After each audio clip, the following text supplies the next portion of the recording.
Al atardecer de aquel día, el primero de la semana, estaban los discípulos en una casa con la puerta cerrada por miedo de los judíos. Y en eso entró Jesús, se puso en medio de ellos y les dijo: paz a ustedes. Diciendo esto, les mostró las manos y el costado. Los discípulos se llenaron de alegría al ver al Señor. Jesús repitió: paz a ustedes. Como el Padre me ha enviado, así también los envío yo. Y dicho esto, sopló sobre ellos y les dijo: reciban el Espíritu Santo. A quienes ustedes les perdonen los pecados, les quedan perdonados, y a quienes se los retengan, les quedan retenidos. Esta, hermanas y hermanos, es palabra del Señor.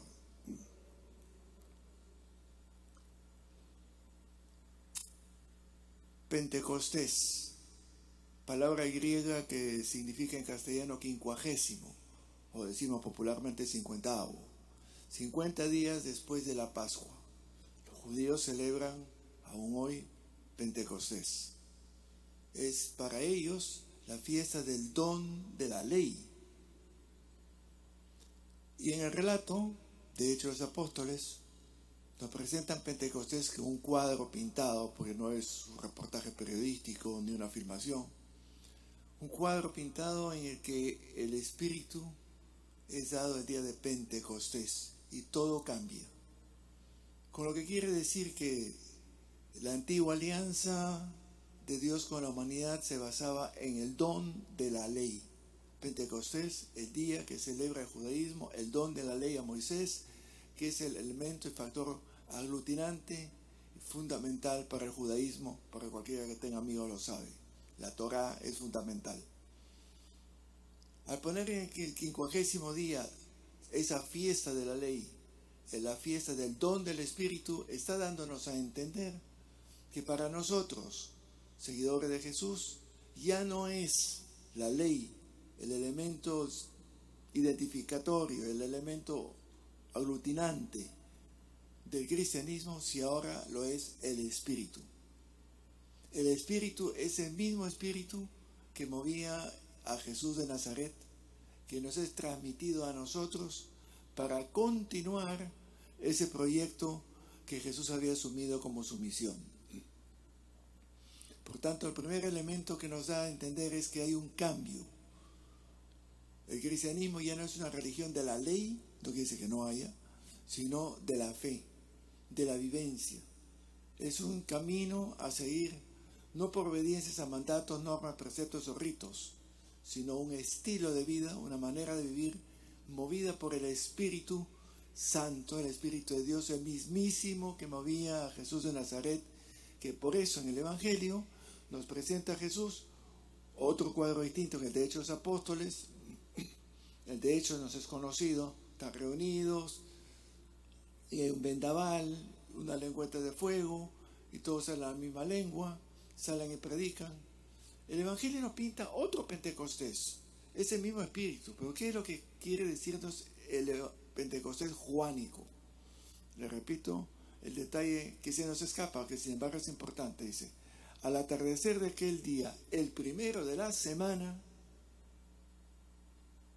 se le presenta a Jesús. ¿Por qué ese detalle primero de la semana? Ellos sí lo entendían. El primer día de la semana es el primer día de la creación. Dios creó el mundo en 6 días y el séptimo descansó. Quiere decir, en otras palabras, con el cuadro que pinta Juan, que es el inicio de una nueva creación. Es otro esquema.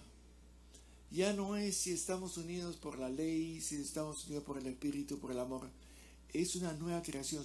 San Pablo habla, somos criaturas nuevas, distintas, guiadas por otros principios. El primer día de la semana, los discípulos están reunidos y en ese cuadro que pinta un vendaval, lengüetas de fuego, que uno diría, bueno, ¿qué es el Espíritu?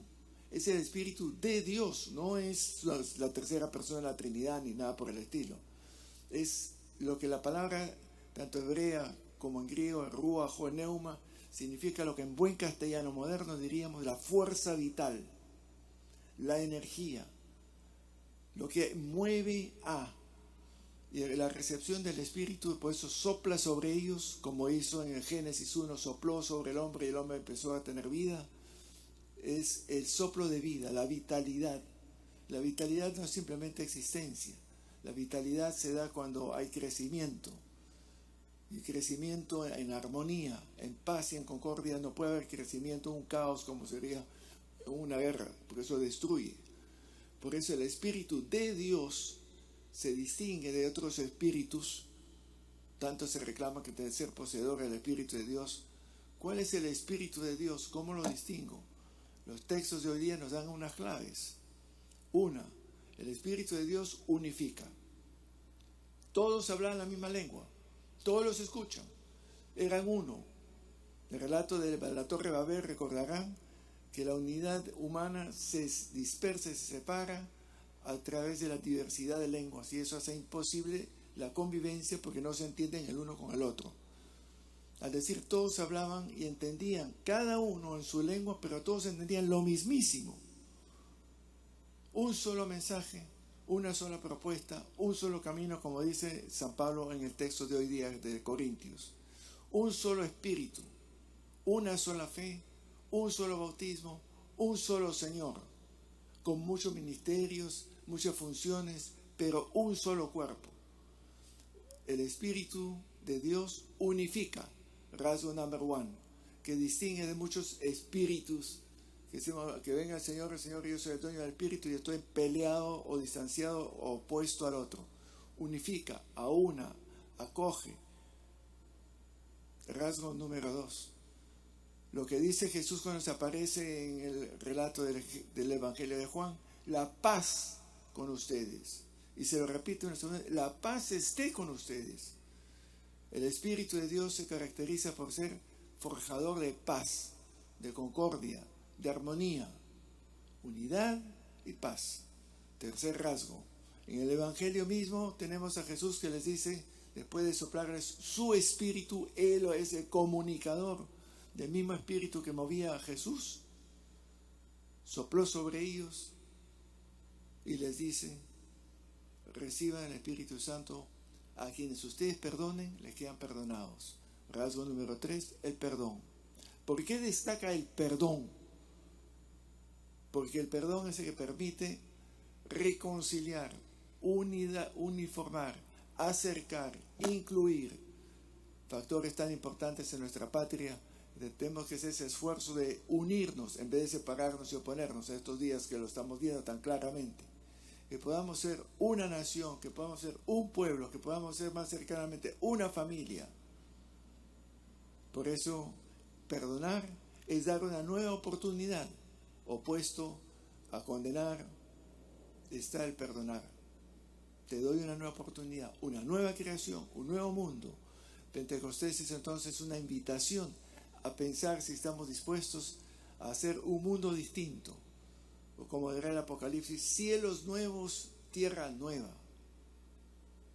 Renovados, pero renovados en la clave no de rituales, de doctrinas, de dogmas, sino renovados en la clave del amor, de la unidad, de la cercanía, del perdón.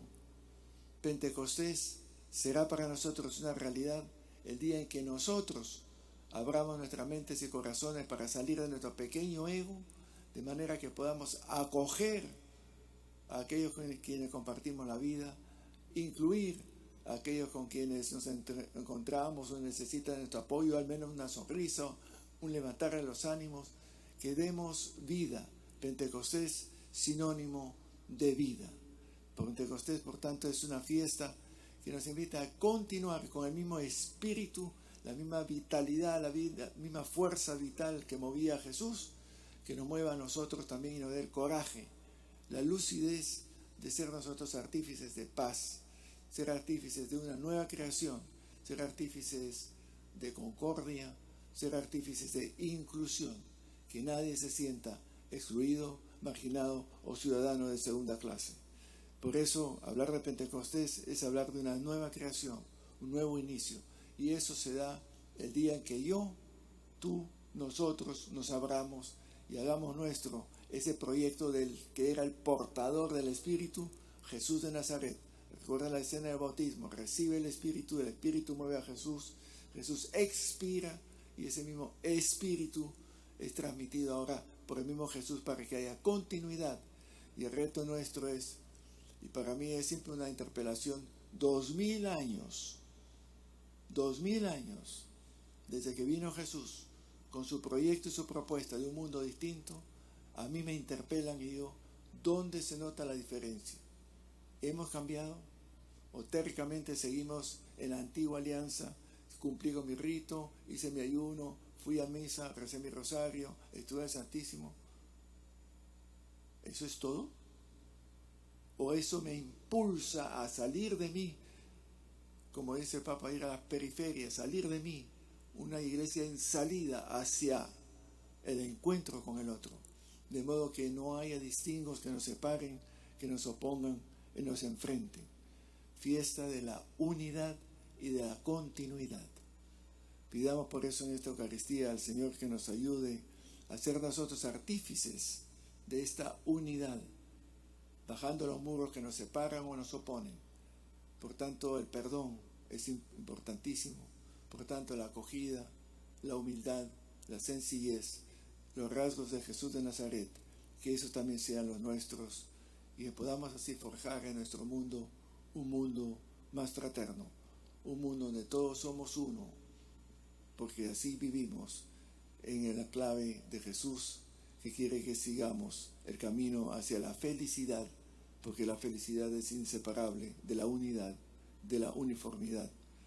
Pidamos por eso al Señor, por estos dones en esta Eucaristía, de este día tan importante para todos nosotros. Que así sea.